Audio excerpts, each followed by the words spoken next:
Thank you for listening to Depictions Media Radio.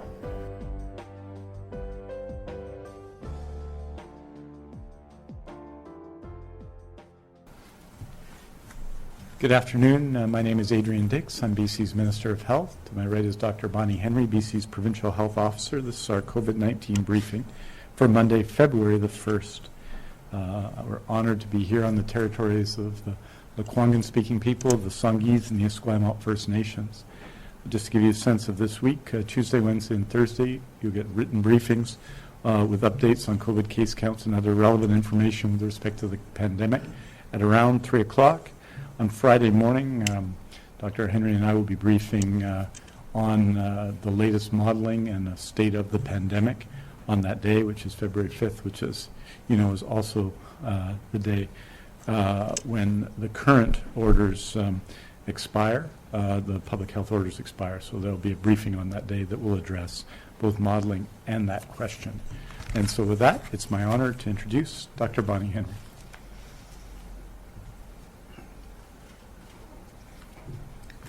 Thank you and good afternoon. Today being Monday, we're reporting on 3 periods of time between Friday and Saturday, January 22nd to 23rd. We had 408 new people test positive for COVID-19. Between Saturday and Sunday, the 23rd to the 24th, there were 473 new cases positive for COVID-19, and in the last 24 hours, 277 new cases were diagnosed. That leaves us with 1,158 people diagnosed with COVID-19 over the past weekend, 4 of whom were epidemiologically linked, bringing our total number of people who have been diagnosed with COVID-19 to 67,937 people in British Columbia. Of the new cases, 295 people live in the Vancouver Coastal Health Region, 493 people are in the Fraser Health Region, 78 people were here on Vancouver Island, 194 people were in the Interior Health Region, and 98 people live in the Northern Health Region. We now have 4,134 active cases around the province, 289 of whom are in hospital, 79 in critical care or ICU. An additional 7,242 people are under active public health monitoring, and 61,117 people have recovered. Over this past weekend, we've had an additional 21 people who have died from COVID-19 here in British Columbia, bringing the total number of people in British Columbia who have died to 1,210 people.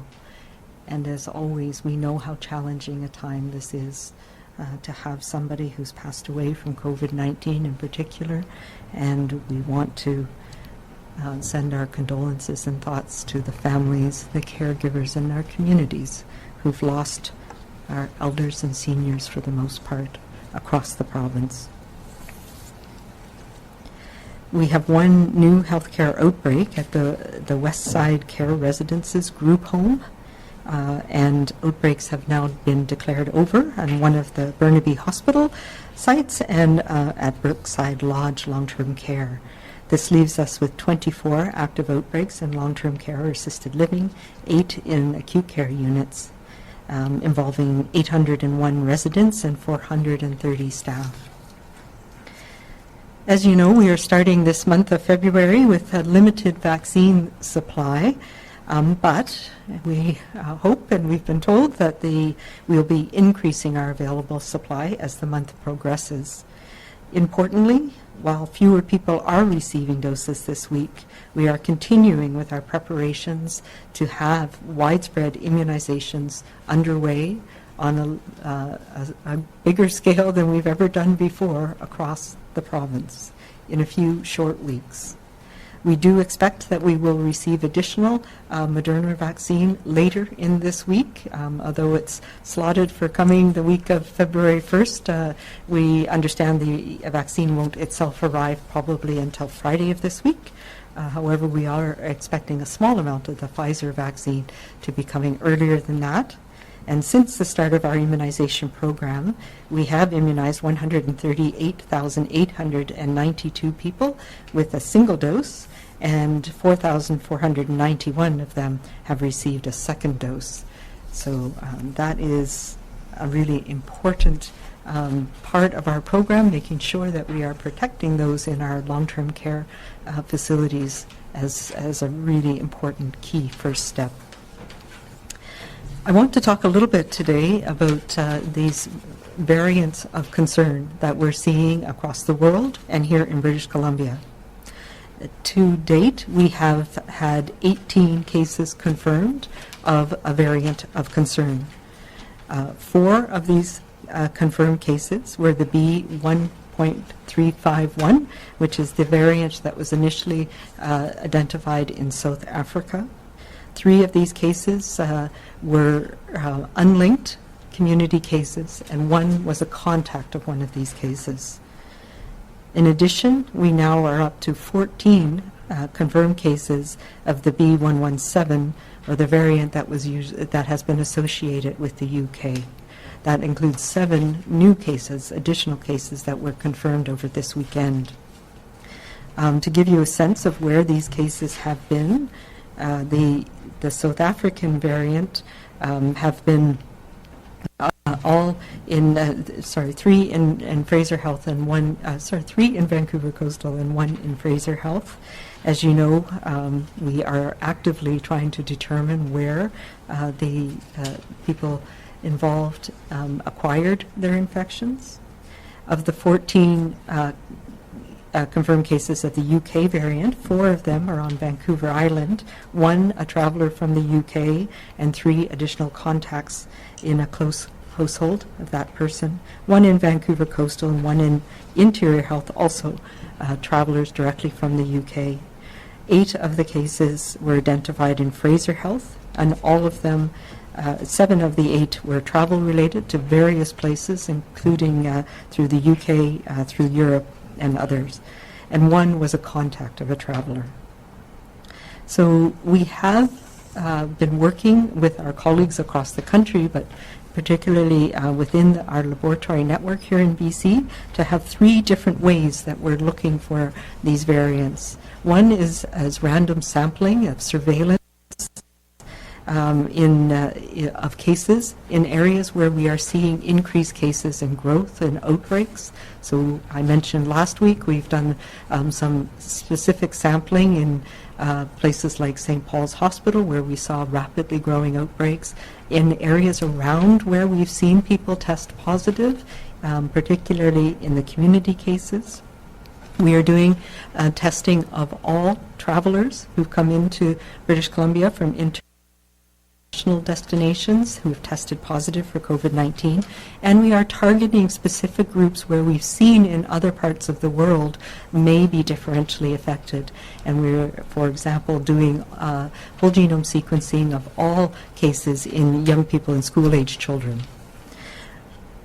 This we're doing we've done about 11,000, a little over 11,000 whole genome sequences here in British, a high percentage compared to our cases overall, and we are ramping up. Currently, we have the ability to do about 500 whole genome sequences a day, but that is, we're looking at measures to increase that and to do, the lab is working on ways of detecting part of the genome to be able to indicate if an isolate is likely to be one that is carrying one of the variants of concern. So those, we expect to be able to step up our surveillance over the next couple of weeks to be able to do that as well. So you may have heard that today one of the contacts of a confirmed case is attended a school in the Fraser Health region, the Garibaldi Secondary School.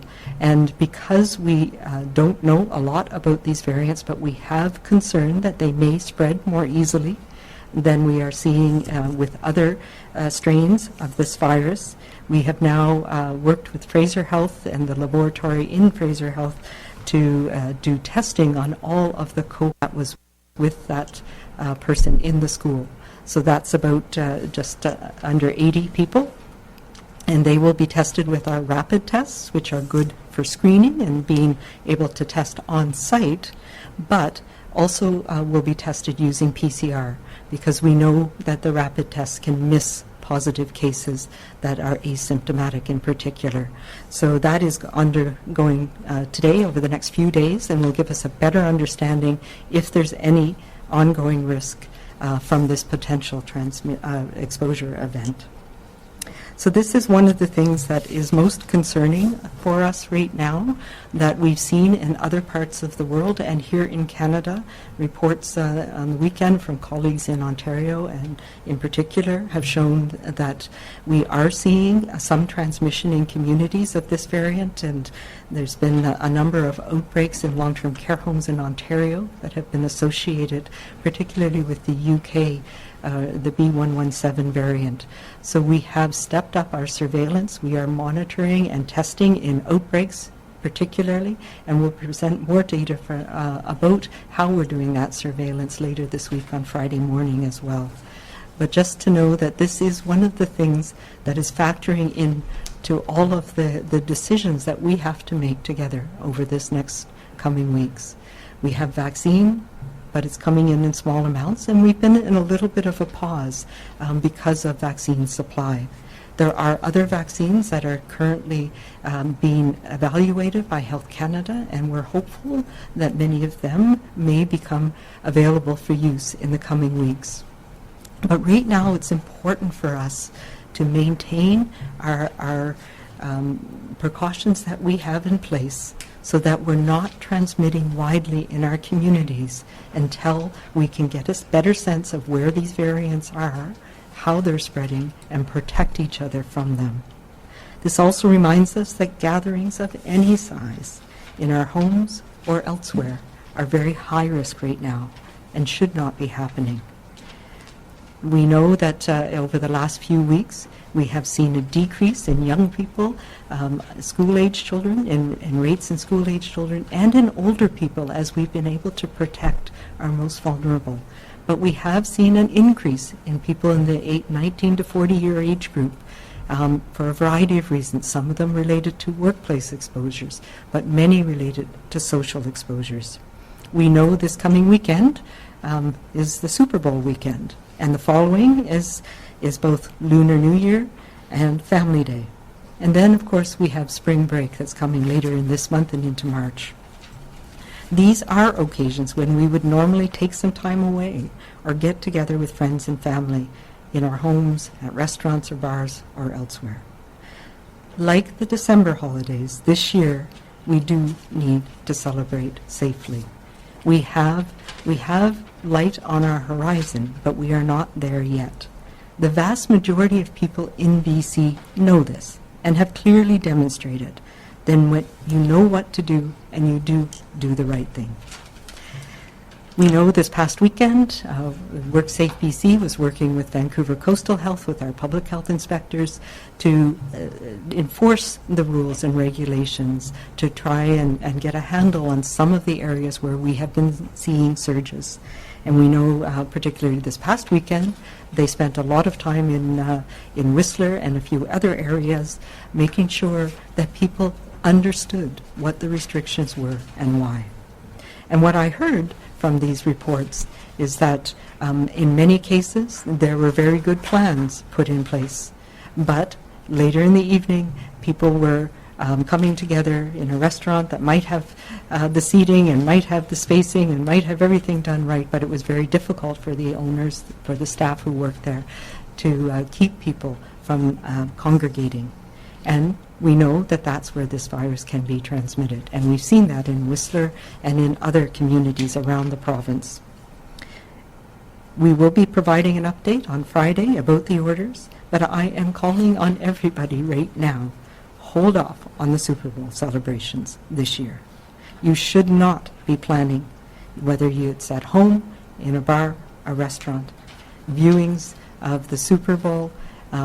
If we are not able to control this and start seeing spread again, we can undo all the good work that we have done. We need to respect the staff and not put them at risk. Stay small, stay apart. keeping everyone safe so that we can keep our bars, our restaurants, our retail spaces, our workplaces open. And this applies to everyone in British Columbia and anyone who's considering coming here to our province. Every new day and every new week, we have an opportunity for us to keep this going and break the chain. Whether it's out for a day skiing at your local mountain, what you do at work, or how you shop for groceries, what each of us does matters. And we have to remember to give people some space, to keep our safe distance, to wear masks when we're in those indoor public spaces, to stay away from others if we're not feeling well, and to not have those gatherings where we can potentially pass this on to the people we are closest to. We need to stay apart, stay small, and stay local as we get through this next few weeks and make our way into spring. There are brighter days ahead, but we need to remember to be kind, to be calm, and to be safe.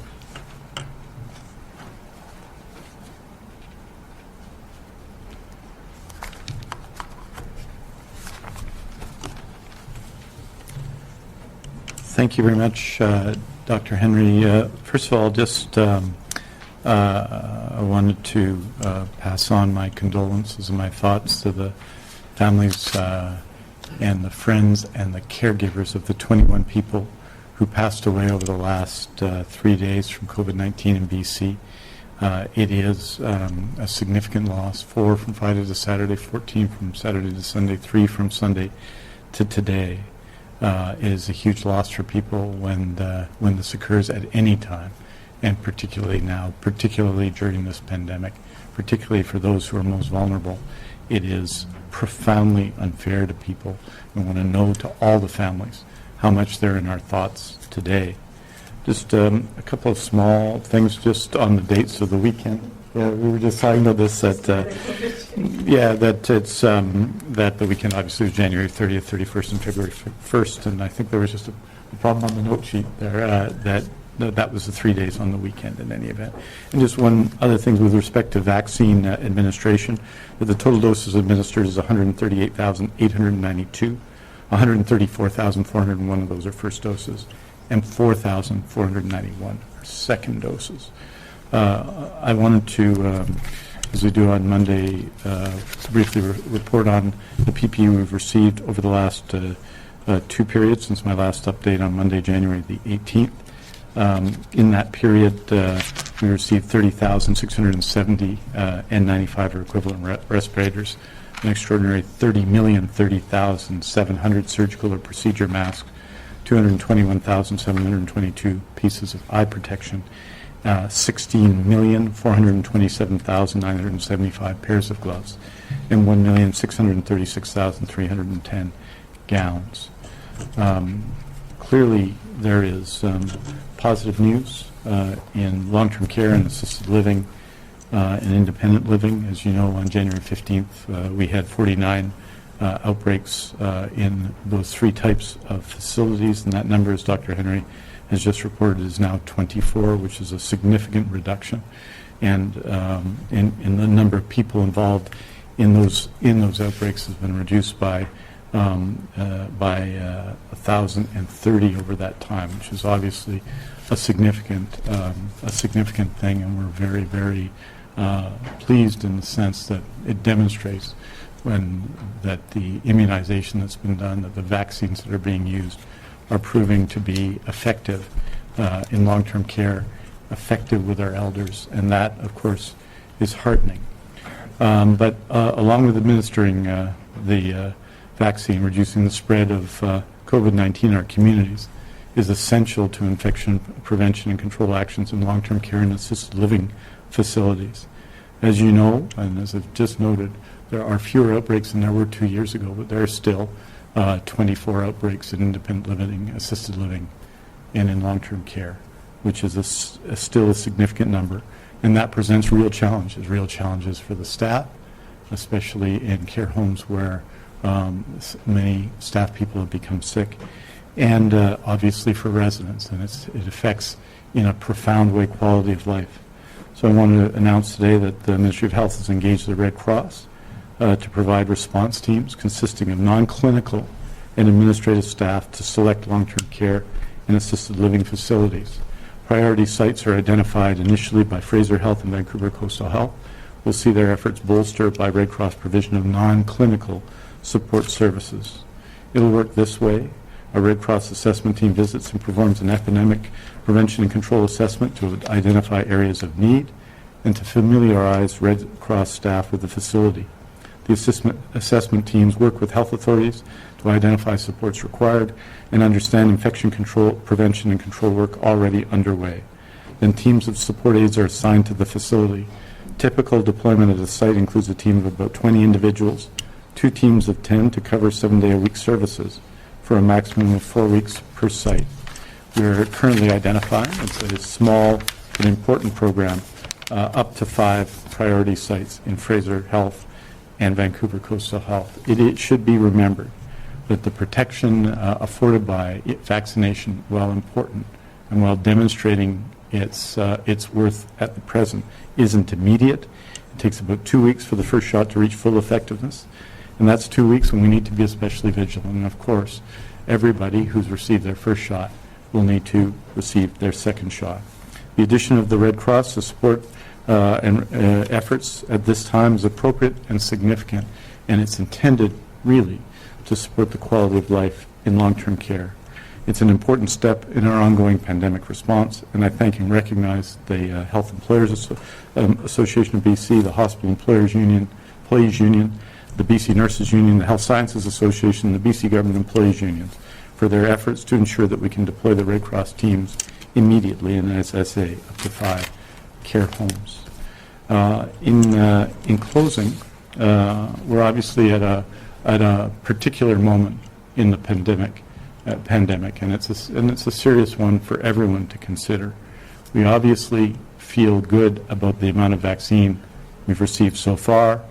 Our only wish is that we would have more sooner, but we are working hard to prepare for that. The anticipation of what this might mean for all of us later in the year is there. Yet at this moment, even in this weekend, we are averaging just under 400 cases a day, and sadly, 7 people a day passed away. This is a moment when we have to continue to take actions to act to stop the spread. It determines in no small way, in every important way, what our pandemic will look like in the near future. This is a very important moment, and we ask everybody. Dr. Henry talked about Super Bowl Sunday, but really all of the events that are before us, the Lunar New Year events, other events around Family Day, and the events in the coming weeks, that we have to really, right now, support and follow public health guidance and public health orders. It is critically important, and particularly when people are out where they can be out, that they respect staff people who provide service to people. This time, this moment, can be the moment we continue to reduce, continue to flatten, continue to reduce transmission of COVID-19 in our province, and it will be important that we do so. As I've noted last Friday and several times before that, our expectation right now is to be able to vaccinate about 10% of people by March 31st. Indeed, as of June 30th, on our present plan, on our present, what we're told by the federal government, that number will be less than 50%. That means that we have to continue to follow the guidance and the advice for the foreseeable future, and I strongly encourage everyone to do so. Aujourd'hui, nous faisons le point sur le nombre de nouveaux cas pour 3 périodes de référence de 24 heures chacune, soit celle du 29 et 30 janvier, celle du 30 et 31 janvier, et celle du 31 janvier jusqu'au 1er février en mi-journée. Il y a eu 21 décès liés au COVID-19 durant ces périodes de référence. Et nous offrons nos condoléances aux familles et aux amis des 1210 personnes décédées de COVID-19 et à tous ceux qui ont perdu des êtres chers au cours de cette pandémie. Pour la première période de référence, nous avons eu 408 nouveaux cas. Pour la deuxième période de référence, nous avons eu 473 nouveaux cas. Au cours des dernières 24 heures, 277 nouveaux cas se sont ajoutés. Parmi l'ensemble des cas confirmés de COVID-19, 289 personnes sont actuellement hospitalisées, dont 79 en soins intensifs. Merci beaucoup. Thank you very much. We're happy to take your questions. Thank you, Minister. As a reminder to everyone on the phone, please press star 1 to enter the queue. You are limited to 1 question and 1 follow-up. I would also ask that you please unmute your phones. You are not audible until your name is called. First question today is from Richard Zisman, Global News. Dr. Henry, how large is the concern that there has been spread of the variant in the school setting? And with this concern, not knowing if there was spread, is the province providing any additional restrictions or rules within schools around, first, overall testing and masks as well? Yeah, so we have been, as you know, doing surveillance for these variants of concern for some time, and we've been targeting school-age children, and so far none of the tests on anybody who's in the school system have turned up positive. So the initiative we're doing today at the Garibaldi School was because one person who was in the school did have a positive COVID test and was a contact of somebody who had a variant. So we're obviously going back and testing them as well, but we want to make sure that there's no other spread in the school. So that's the reason we're doing this. And as we learned in the use of the rapid tests in the correctional facilities, for example, they are helpful in giving us a sense of what's going on, but they're not accurate enough on their own. So we're doing both testing with the rapid test and the PCR test. Although for these mostly young people, we are going to do the spit and gargle so they don't have to have 2 nasopharyngeal swabs. So we know that transmission is very uncommon in our schools, and we have been working with the school communities, and I've said a number of times, Dr. Reka Gustafson, who works in my office, has been the lead on that for the last few months, pulling together what we know and revising and updating the guidance. And yes, there will be more about that in the coming days. I do think it's important to enforce the mask wearing that we have in the school setting, and particularly in light of variants that we're seeing in our community. Thankfully right now in small numbers, but this is a period of time where we're still trying to figure out what it means and how it's spreading across Canada and across BC. Do you have a follow-up, Richard?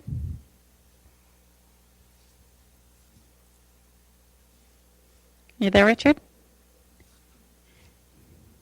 I am. Go ahead.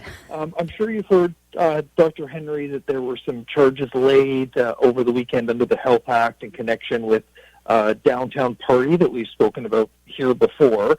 Do you think the operator being arrested and charged is enough of a deterrent, or do you think he should go to prison if the allegations are proven?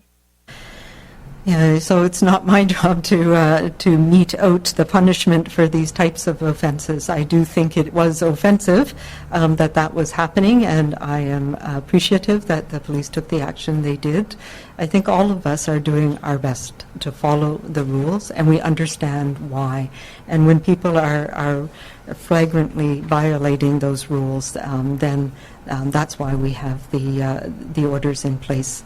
That action can be taken, but that is up to the judicial system to make a determination about what should happen with that person.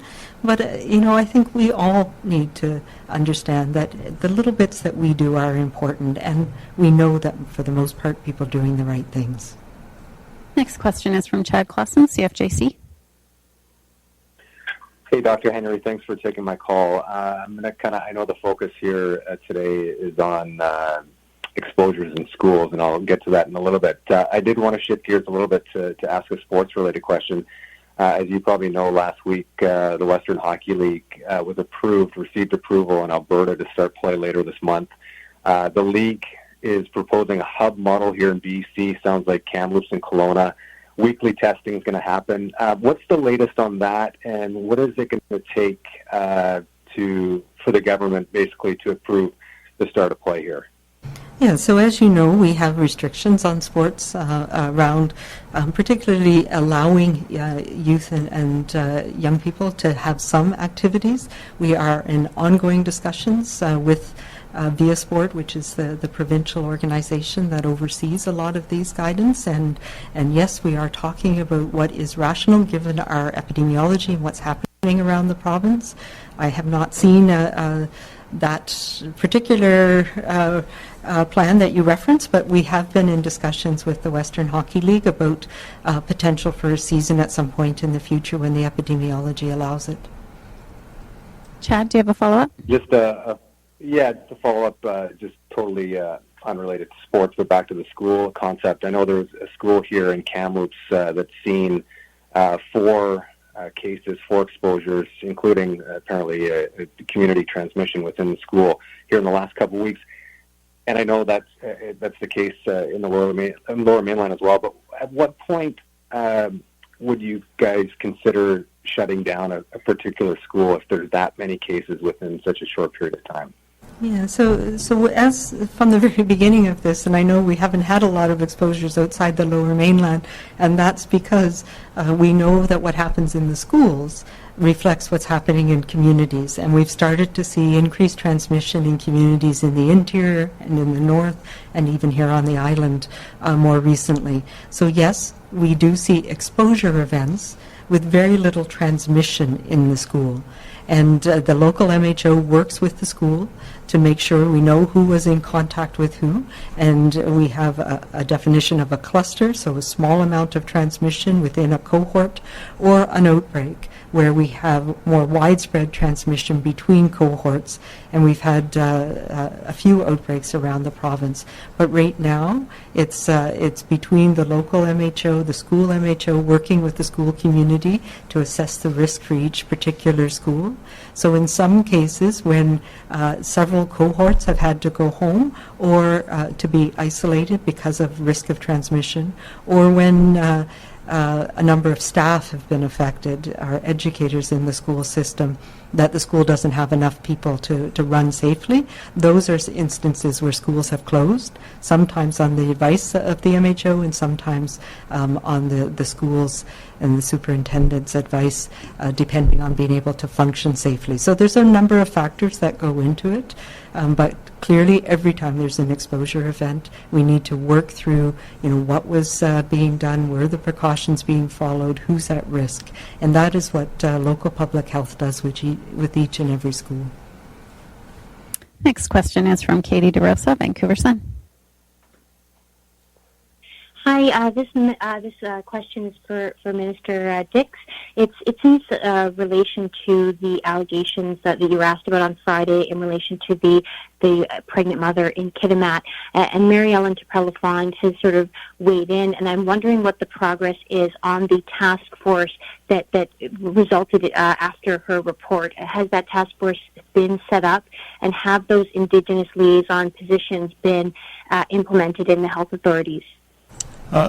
Thank you very much, and first of all, welcome, Katie, to your new position and here in Victoria. And you'll expect, I think, this week, the release from Dr. Turpella-Fond, the full data report, and I'll be providing an update on those questions at that time. I think the progress has been really good. As you know, we have a new Associate Deputy Minister of Health, Don Thomas, who's Vice President of Vancouver Island Health Authority, who's come in and taken leadership of the provincial government part of those initiatives. We have all of the health authorities fully engaged, and the First Nations Health Authority and the First Nations Health Council playing a crucial role in all that. So there's significant progress, and I'll be reporting this week in some detail on that. And so I think in the next couple of days you'll get answers to those questions and quite a few more. Do you have a follow-up, Katie?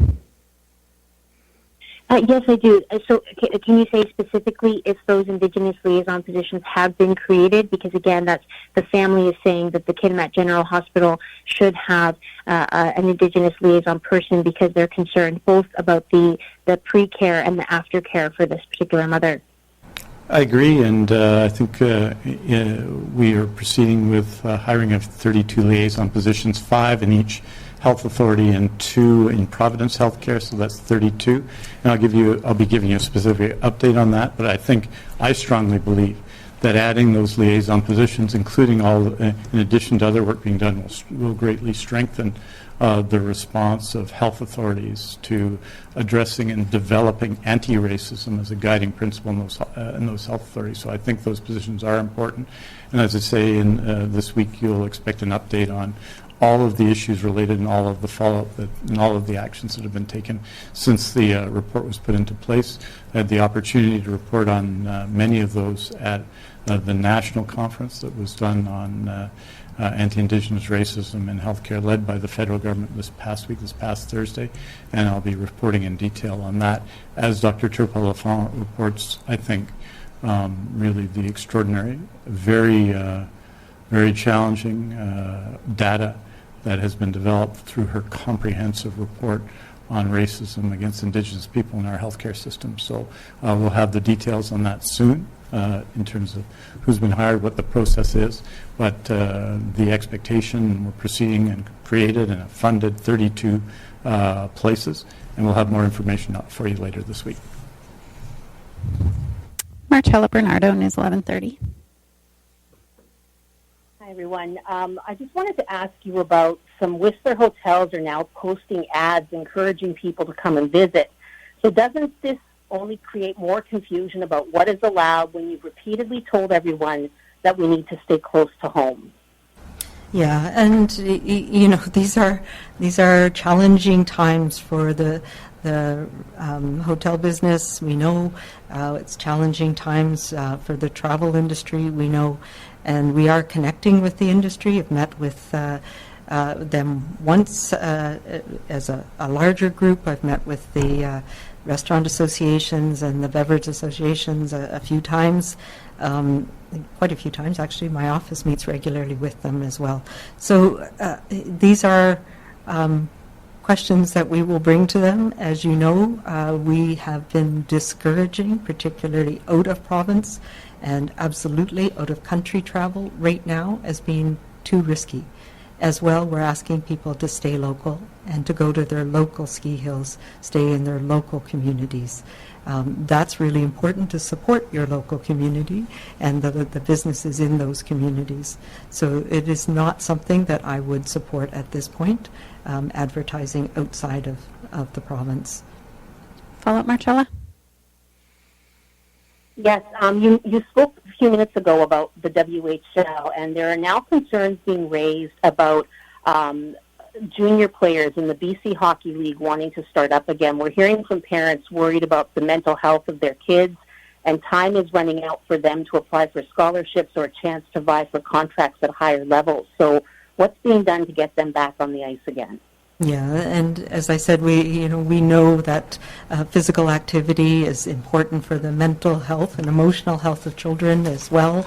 Not to say that music and arts is not important, because we know that is important as well. But much of that can be done remotely, and we have been working with Via Sport to look at how we can make sports more available, especially to our children and youth.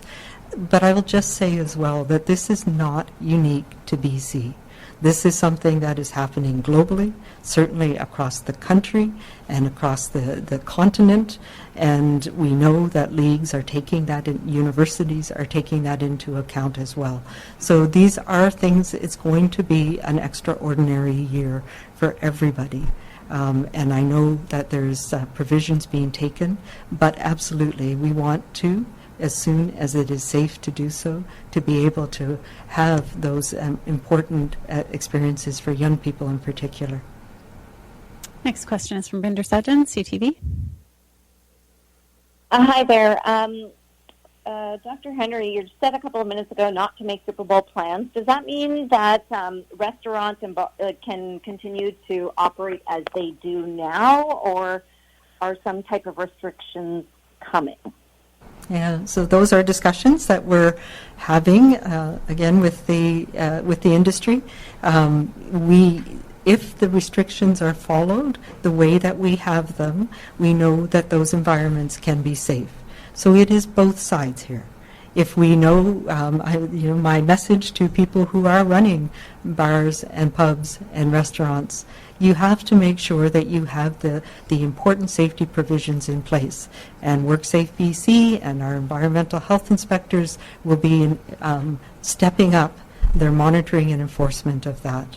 But it's on us as well. We should not be going with a different group every night to a restaurant. We should not be breaking those rules that puts staff and restaurant businesses at risk. So if we want to be able to safely have these moments to enjoy, then we need to do them differently this year, and we all have to take responsibility. We're the only province right now where we have been able to keep these businesses open, but it's because we have these safety plans in place. And when we start to flaunt those, that's when we're seeing transmission happen, both to staff and between people in those environments. So we've seen some of the enforcement that happened this weekend in Whistler. So yes, it's safe to watch the Super Bowl, but do it with your household. Do it in a way that doesn't increase the risk to everybody.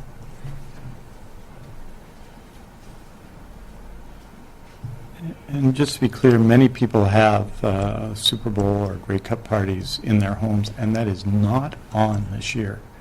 This is the year to watch it with people living in your household, to watch the Super Bowl game with people living in your household and only those people. Those environments are the wrong environments right now.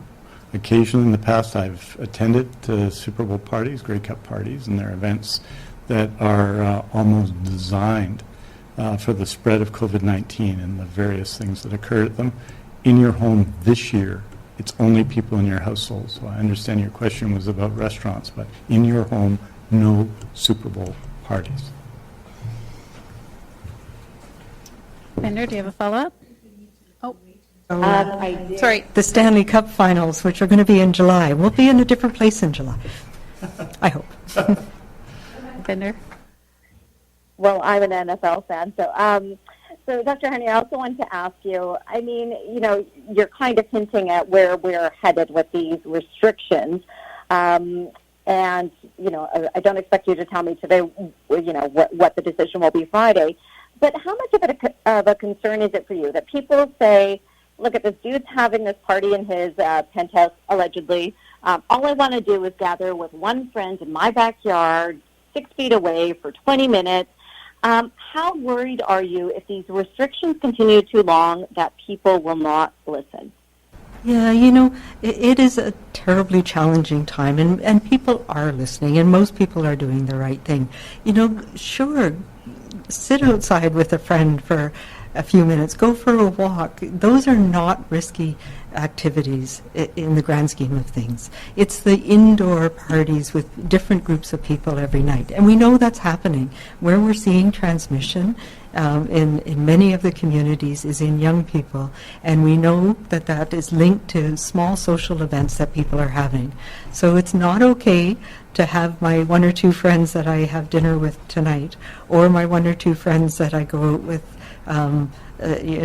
today, and then a different group tomorrow. And that's our nature, unfortunately, when we're young, and that's what we want to do. We're at that period of time where we want to go out and make connections with people. We have to have some self-restraint right now.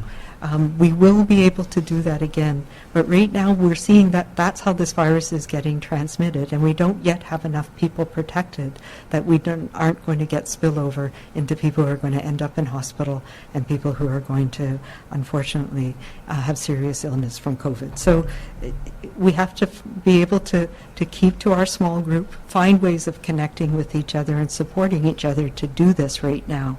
To get us to the period where we have enough vaccine that we can protect enough people. And it's not people, maybe I'll just leave it at that.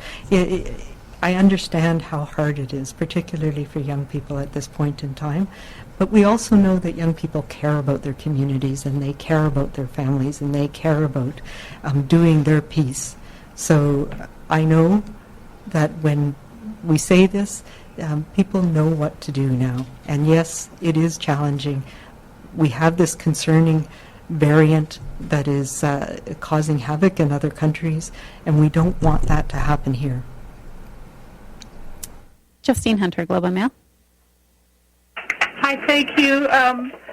Dr. Henry, I don't know, 18 cases of with the variant of concern isn't a huge sample size, but have you got any indication whether there's a younger cohort involved, if the symptoms are in any way more serious for younger people? Like, I'm just wondering if you know anything can talk about how this might change our path in terms of the pandemic in BC. Yeah, I'm hoping it doesn't, but we do know that it is a younger group of people. We know that it is younger people that are traveling. So when I say younger, I mean people in their 30s, 40s. So between 19 and 50 for the most part. There is one younger person, a teenager. But these are people, for the most part, who have traveled internationally and come back. Except the 3 cases that we know of with the South African variant. So it is very much travel related. We're not seeing a lot of it in our community, despite the surveillance that we're doing around different outbreaks, etc., and the random sampling that we're doing on a routine basis. But it is a concern, because every time this is introduced and it can spread, we can see in other countries how it has started to spread rapidly. And that is what we're worried about right now. It's hard to know what's going to happen in the next little while. Follow up, Justine? We've all given up on trying to guess at the future, I know, but you mentioned 3 different types of surveillance that you're doing. I'm wondering, what is the total amount of testing of this type that we're doing on a daily basis, and how urgent is it, do you feel, to increase that capacity for surveillance?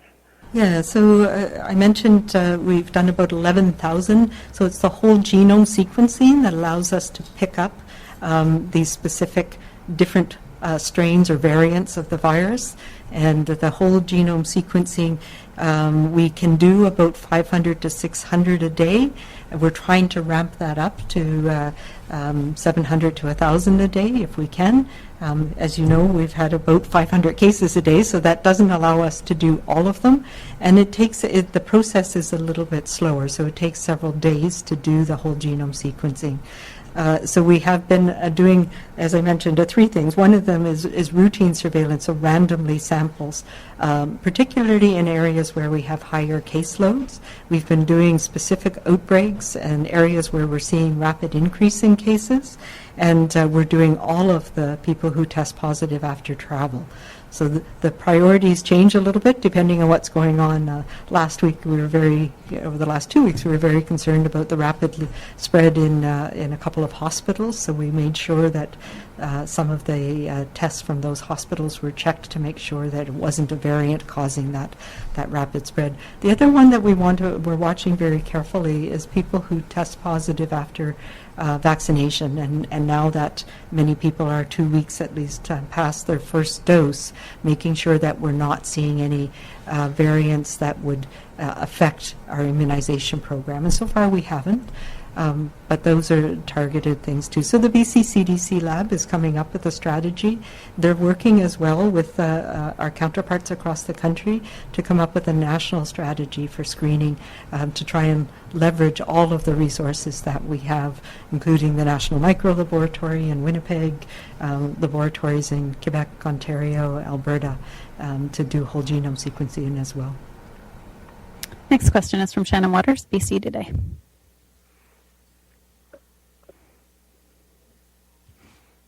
Shannon, are you there?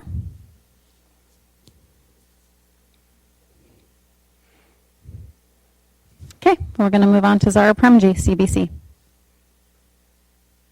Hi there. This is for Dr. Henry and Minister Dick. So some BC cancer patients who must travel to the U.S. regularly for their treatments are saying they should be granted quarantine exemptions like truck drivers because their travel is essential, and the new measures forcing people to quarantine at the traveler's expense is particularly burdensome to them. So would BC support travel exemptions for people seeking medical treatment in the U.S.?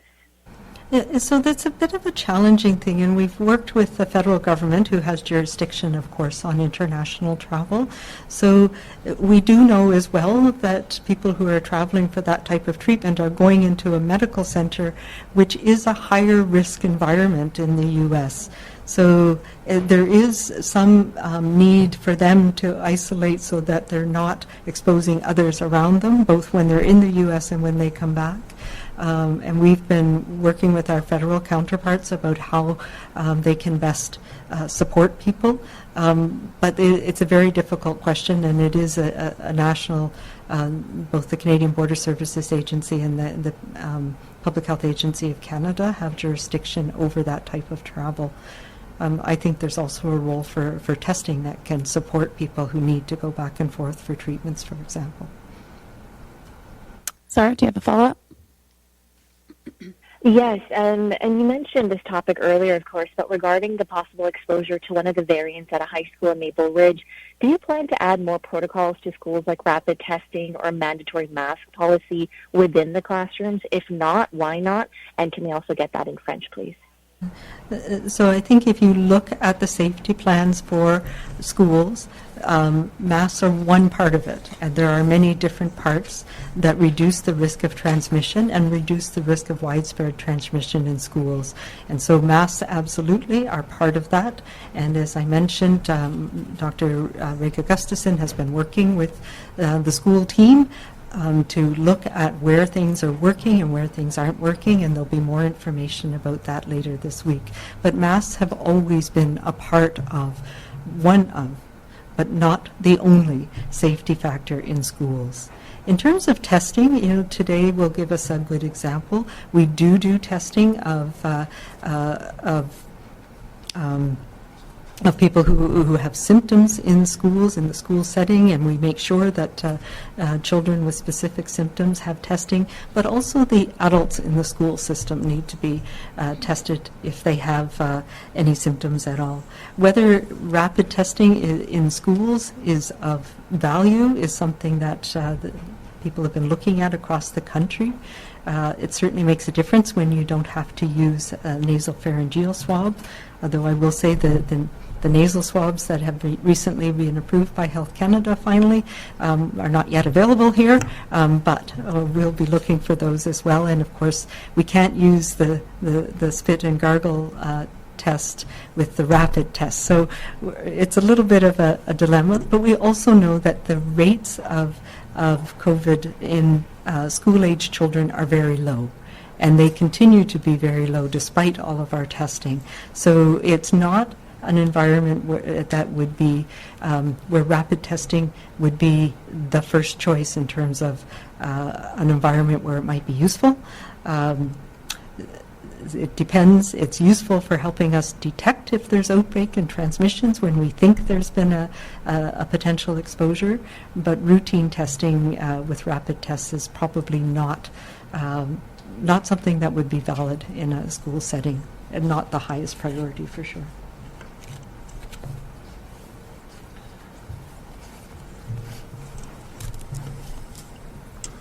Merci beaucoup. Il y a trois éléments de la réponse. Premièrement, de dire que les masques sont seulement un élément de nos efforts de réduire et de ne pas laisser passer le COVID-19 dans nos écoles.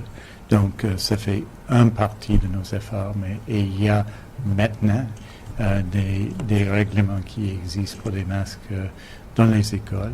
Le dirigeant de la BC CDC, Reka Gustafson, qui est député, Dr. Bonnie Henry, fait partie d'une équipe de travail sur les écoles, sur l'éducation, qui fait un travail actuellement important pour assurer qu'il y a des mesures appropriées dans les écoles. Chaque école a un plan de protection contre le COVID-19 et il faut adhérer à ces plans. Et ça, c'est très important en ce qui concerne des tests rapides. Le Dr. Henry vient de dire que ces tests ne sont d'une manière quotidienne ou régulière, ne sont pas la réponse à une situation dans les écoles. le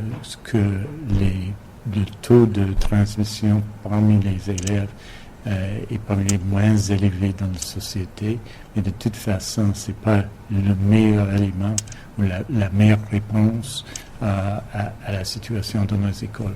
Le travail continue, bien entendu, à fond, mené par le docteur Gustafson, et il y aura plus à dire, je pense, dans les jours et semaines à venir, parce qu'il faut continuer à travailler là-dessus d'ici jusqu'à la fin de l'année scolaire.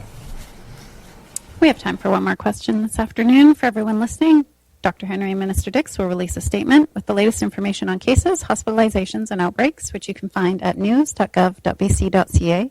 For updated province-wide restrictions, visit gov.bc.ca/COVID restrictions. And for information about the province's orders and pandemic supports, visit gov.bc.ca/COVID-19. Last question today is from Laura Kane, Canadian Press. Yes, thank you for taking my question. I wanted to know more about the Red Cross going into care homes. So first of all, I wanted to clarify the numbers. So teams of 20 are going to 5 priority sites. So can you confirm it's 100 Red Cross members total? And then what exactly are they doing in the homes? And why now? As you said, Minister Dix, the number of outbreaks was double 2 weeks ago. So why wasn't this solution that was deployed earlier, and why has it become necessary now? Well, it's something that we've been pursuing. As you know, we worked with the Canadian Red Cross last year during the pandemic when we were developing and expanding and looking to expand acute care space. And so this opportunity became available. We talked to the Red Cross. We asked them if they can provide these supports, and we've come to an agreement with them to do that. It's only, as you say, in up to 5 care homes, so the idea is approximately 100 people. And the idea really is to support the activities of the care home, particularly in care homes that have gone through either very challenging outbreaks or are currently going through outbreaks. All of the people involved, and it'll be, I think, just under 100 people will be immunized. Go to 5 sites, and it gives us the ability to simply support the people living at those sites, because the kinds of services, non-clinical services that can be provided make life better. And so this is something we wanted to pursue, and we've come to an agreement. We're announcing it today. And even though the number of outbreaks has declined, this is a very challenging time in long-term care. I think it in some respects it always is, but particularly in those facilities that are still undergoing outbreaks and challenges. So I think it's important to continue to do what we're doing, which is hire staff, support care homes, improve infection controls, and in this case, add additional supplementary support from the Red Cross. I think it makes a lot of sense, and the fact that there are fewer outbreaks now than there were 2 weeks ago is not a reason not to support those going through outbreaks, and care homes that maybe have just been through an outbreak but are facing and are dealing with the challenges and genuine exhaustion that comes with that. But mostly it's about improving the quality of life of people living in those care homes during a very difficult time, and I think it's a good idea. Thank you. Oh, Laura gets one follow-up. Sorry. Laura, go ahead. Thank you. So also for Dr. Henry, you said last week that all residents of long-term care homes and assisted living have received their first dose of vaccine. But we heard from a family member of 2 residents at Crofton Manor in Vancouver who said his parents haven't received their first dose. So that's an assisted living facility. So is it true that all residents have received their first dose at assisted living facilities? Can you just explain why that's the case, that for this couple anyway, they have not received their vaccine yet? Yeah, so there's a couple of things. We've said that public health has been, or the immunization teams have been into all long-term care and registered assisted living that we know about. There are some that may not be part of the system, and there's some that are independent living that are not. Sometimes it's a challenge to know the difference between the two, but not everybody received the vaccine. There are some people, whether they didn't have didn't have consent or didn't have the ability to give consent, or people who were recently infected, and in some care homes that was a fair number of people, but we have very high rates of immunization in care homes, and there is turnover in care homes, both in staff and, of course, in residents. So people who missed the first offering of the first dose in care homes will be caught up as the health authorities go back into each of the homes for the second dose, and for some people that'll be their first dose. We're doing our best to try and catch people before they are admitted to long-term care, whether it come from hospital or from the community, but there has been people who come and gone in the time period where between the clinics or between the vaccine offerings in the long-term care. I'm sorry, I'm stumbling over my words today.